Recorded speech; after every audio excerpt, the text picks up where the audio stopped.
My amendment strikes funding for the North Atlantic Treaty Organization, NATO, Security Investment Program. My amendment would strike over $433 million in NATO funding from the bill. America should not be doling out hundreds of millions of dollars to international organizations to help them fight their enemies, especially when they are unwilling to fight for themselves. As of 2023, a majority of NATO countries do not meet their pledge to spend a minimum of 2% of their GDP on defense.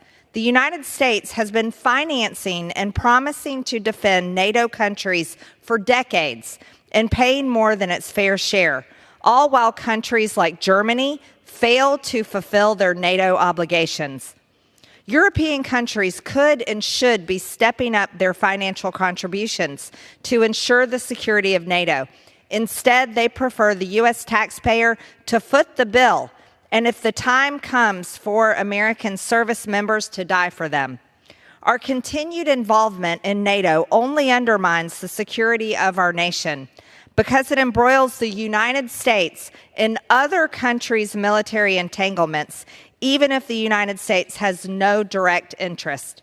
This is exactly what has happened in Ukraine, which could become a part of NATO.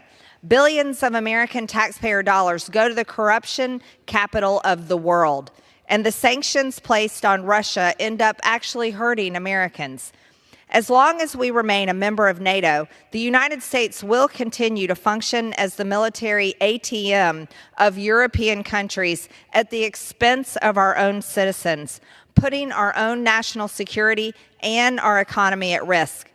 If the United States further involves itself in NATO, it may be another 20 years of Afghanistan all over again, except the outcome may end up being much, much worse.